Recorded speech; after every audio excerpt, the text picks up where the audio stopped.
Pasaron 840 capítulos desde la primera aparición del Gorosei en el número 233, pero hoy, muy cerca de Egghead, uno de los 5 ancianos está a punto de cambiar las reglas del juego. Saint J. García Saturno no solo puede ser un dragón celestial, sino que él y los otros 4 ancianos podrían ser 5 de las personas más poderosas de todo One Piece. Y Oda, de una manera magistral, nos ha escondido toda una telenovela en el nombre de este personaje. Saturno de las 5 estrellas del Gorosei, o deberíamos decir los 5 planetas. El mundo de One Piece está puesto de cabeza. Enemigos que son aliados, secretos de un pasado que estamos a punto de conocer, héroes que eran villanos, desapariciones misteriosas, y todo conduce a un mismo lugar: el arco final de One Piece.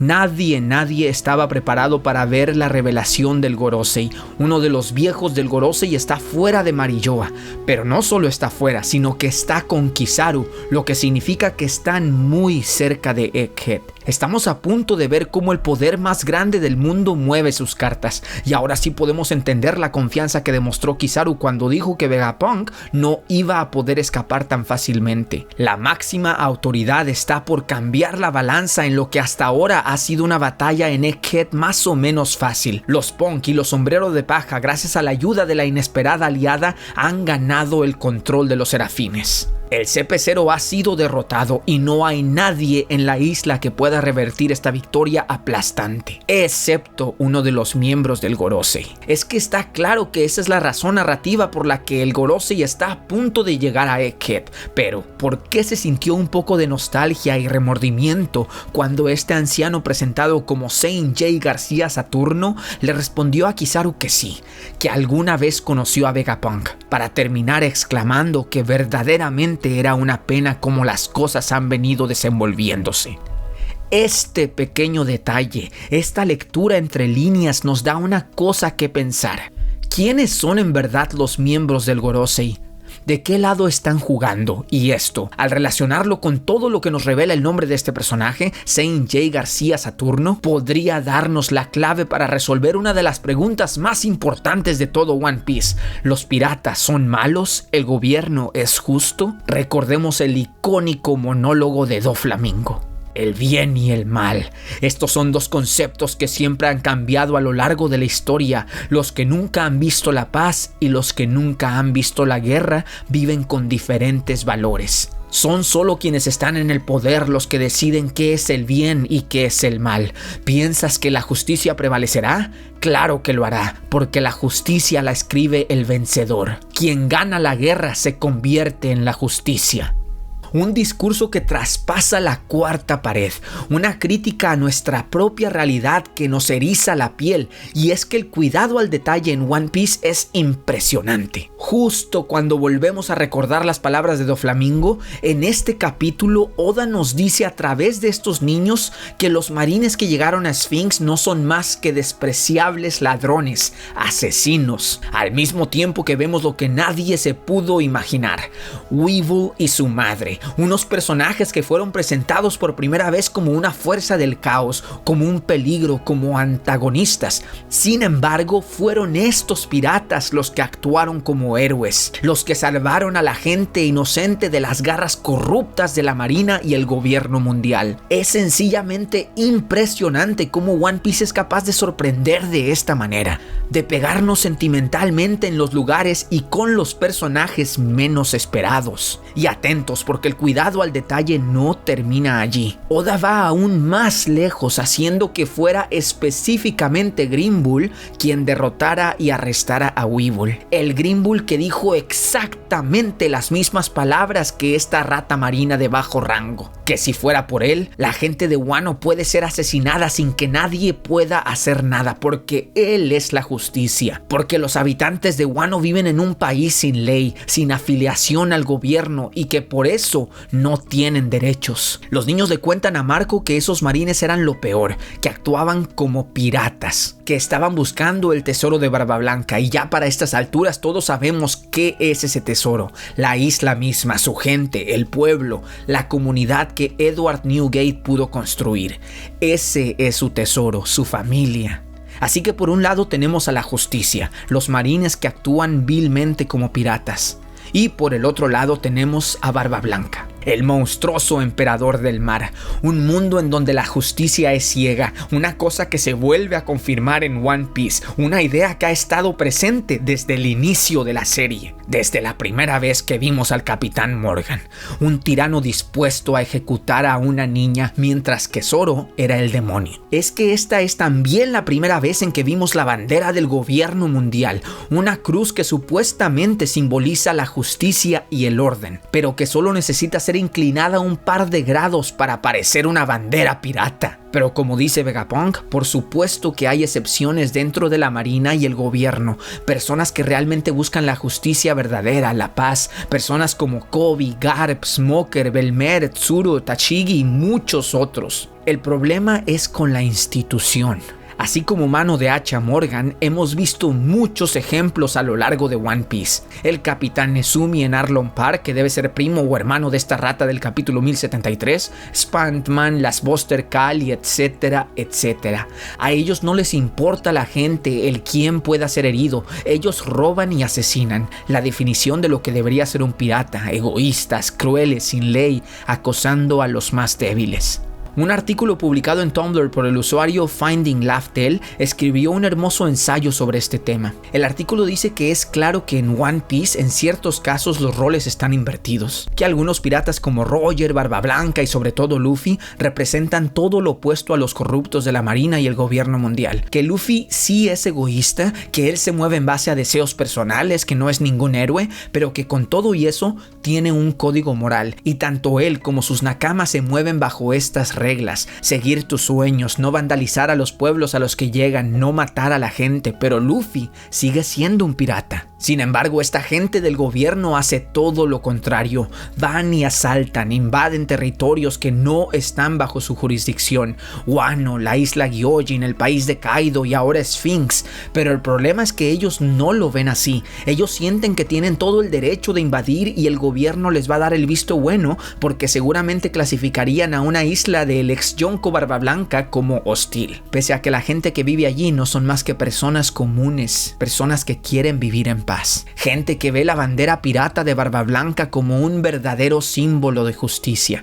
Una bandera que enderezó la X pirata para convertirla en una cruz, en lo que debería ser un gobierno justo. Voy a volver a hablar de Saturno, pero esta vez analizando todos los secretos que esconde su nombre. Pero primero, aguanten esta corta sección sobre Stussy, la desaparición de Vegapunk y el encuentro entre Zoro y el Serafín Mihawk. Es impresionante detenerse a pensar en todo lo que está pasando a estas alturas de Egghead y en el mundo de One Piece. Los hilos se están moviendo y cuando confirmemos que todos van en la misma dirección es cuando finalmente vamos a darnos cuenta que estamos adentrándonos al final de esta obra. Law está peleando contra Barba Negra, quien tiene a Kobe secuestrado. Garp va en camino a Hachinosu para rescatarlo. Bonnie finalmente dio con los recuerdos de Kuma. Vegapunk desapareció de Egghead. El cuerpo de Kuma está tratando de escalar la Red Line tal como el robot de hace 200 años y Fisher Tiger. Weevil, como lo mencionamos, siendo héroe de Sphinx y luego capturado por la marina. También la revelación del Gorosei Saint J. García Saturno, el CP0 siendo derrotado y la aliada secreta que resultó ser Stussy.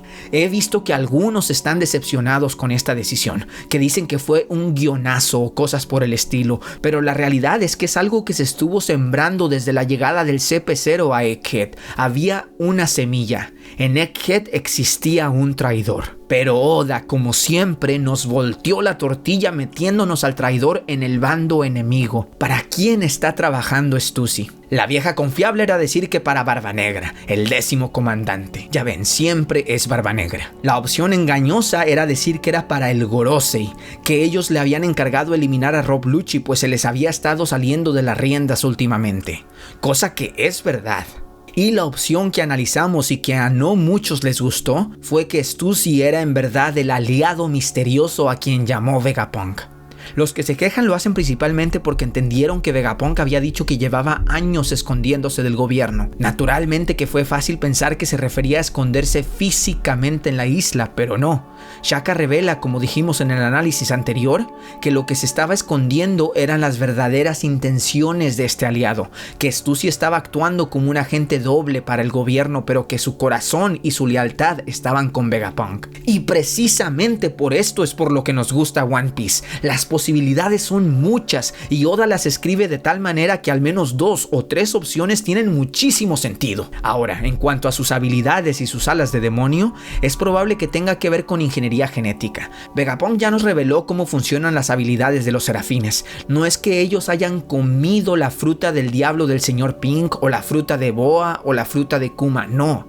Estas frutas aún existen y sus demonios están dentro de los cuerpos de sus usuarios originales. Todas estas frutas tienen algo en común, que son paramecias. Y según lo que explicó Vegapunk, la clonación de las frutas solo es posible con la Zoan. Pero para las frutas paramecias, Vegapunk ideó otro método, el de estudiar y replicar el código genético con muestras de sangre de los usuarios originales, extraer el factor linaje de ellos y con esto crear una sustancia llamada sangre verde, sangre que vemos en los cuerpos de los serafines. Algo así podría ser el caso de Stussy. Desconocemos si los serafines son enteramente robóticos como varios de los Punk o como los pacifistas, o si son más bien androides biomecánicos, es decir, con cuerpos y células como un humano real.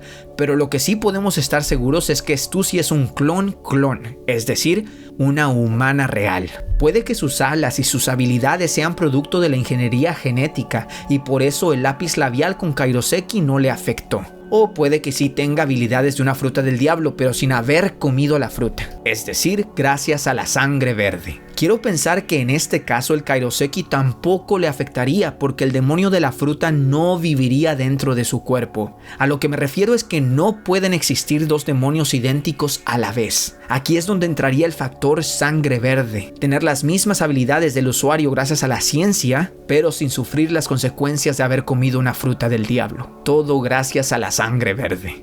En este caso sería también la razón por la que Labial no le afectó. Ya tendremos que ver si Oda pone en un escenario similar a alguno de los serafines, para confirmar de una vez por todas si los usuarios de sangre verde también son afectados o no por el mar y el Kairoseki. La otra opción, mucho más sencilla de ver, es que el labial de Stussy es como el arma de Smoker. Tiene una punta de Kairoseki, pero no todo está hecho de ese material. Pero si este es el caso, entonces ella se pintó los labios con la misma punta con que está inmovilizando a Rob Lucci, o no se pintó los labios para nada. Pero de cualquier modo, si a ella le afecta o no le afecta el Kairoseki, es algo que vamos a tener que esperar para ver. En cuanto a la desaparición de Vegapunk, no sé qué pensar. Tal vez tenga que ver con Bonnie y la burbuja de la memoria de Kuma, pero como Luffy estaba buscándolos a ambos, no es imposible querer echarle ahora sí la culpa a Caribou. ¡Díganlo con nosotros! Caribou, no te lo lleves.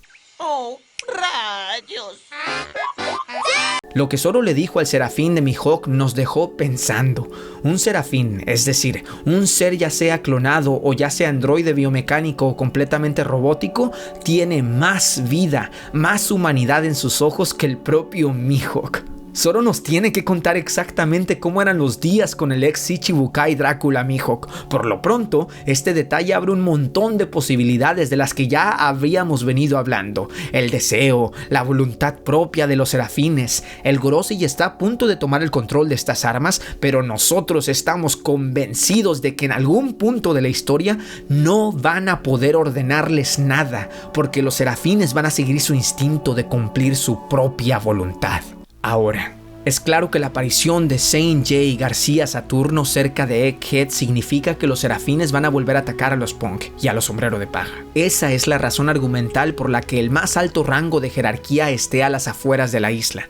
Una cosa que nunca nos imaginamos ver en este arco, un miembro del Gorosei fuera de Marilloa. Pero la verdadera cosa que hay que analizar es el nombre de este anciano.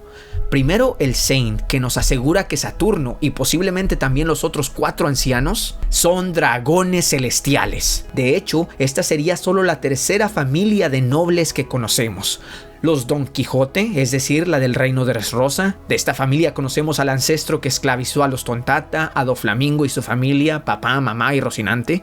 También está Mjosgard y su padre. La familia Roswart, a la que pertenece Charles, su hermana y su papá. Y ahora la Jay García, a la que pertenece Saturno, uno de los miembros del Gorosei. Teóricamente nos faltan conocer a 17 familias, pues luego de la guerra de hace siglos fueron 20 los reinos que se aliaron para crear el gobierno mundial. Lo importante es que antes de esta revelación, algunos pensaban que el Gorosei trabajaba para los dragones celestiales, que eran sus subordinados, que simplemente eran la cara del gobierno, pero que estaban limitados bajo la sombra de los dragones celestiales. Pero todo lo contrario. De hecho, lo primero en lo que pensamos cuando escuchamos dragones celestiales son estas figuras grotescas, idiotas, desconectados de la realidad, del contorno político-social, incapaces de gobernar este mundo. Esta es la imagen que teníamos de los dragones celestiales, meras marionetas, figuras simplemente simbólicas. Desde la aparición de Imu entendimos cuál era el verdadero papel de los autoproclamados dioses del mundo. Servían como el conejillo de Indias, la cara del poder, figuras inútiles, con un poder brutal sobre la gente, eso sí,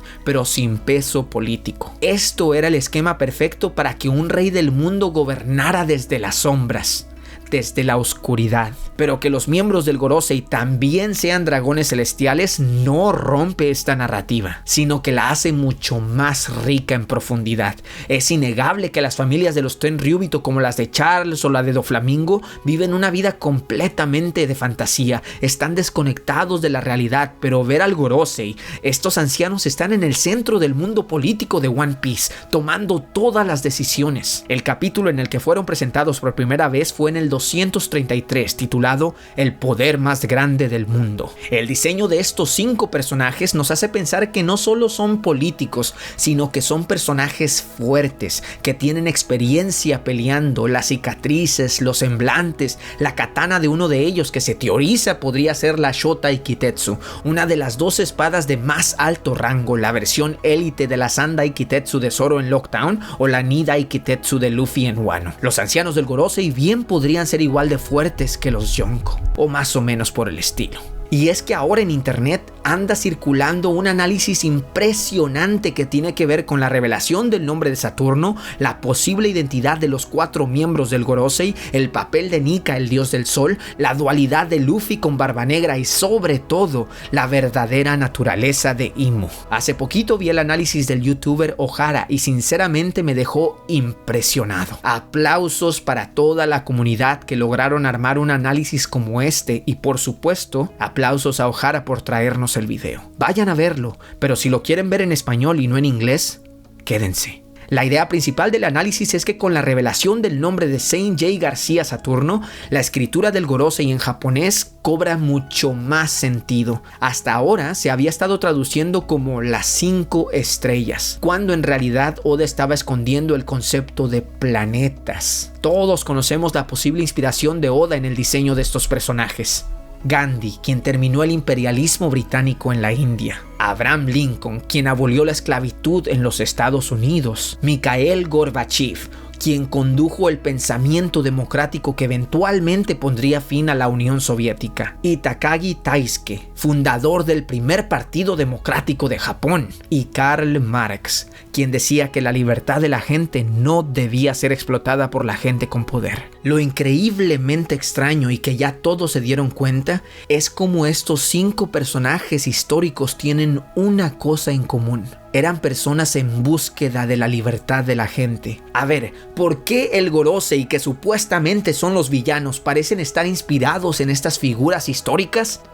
Guárdense esta pregunta porque la vamos a ver más adelante. Si como Saturno, los otros 4 miembros del Gorosei también tienen nombres de planetas, aquí estamos frente a algo gordo. Para empezar, esto confirmaría que los 5 ancianos son fuertes, como los planetas que están nombrados en honor a los dioses greco-romanos. ¿Acaso tan fuertes como para referenciar a las armas ancestrales? Es que estas también tienen nombres de planetas: Urano, Neptuno y Plutón. Paréntesis, recordemos que Poseidón es el equivalente griego de Neptuno. Y también recordemos que cuando Oda nombró a las armas armas ancestrales, Plutón todavía era un planeta, así que dejando de un lado los tecnicismos, cierro paréntesis, 9 planetas en el sistema solar, 3 armas ancestrales, 5 miembros del Gorosei, el planeta Tierra, un sol, una luna. ¿Familiar? Es que la revelación de este nombre también nos podría estar diciendo qué papel juegan los miembros del Gorosei en el mundo de One Piece. A ver, primero las armas ancestrales, los últimos 3 planetas del sistema solar. Plutón, el planeta enano, está escondida bajo el volcán de Wano,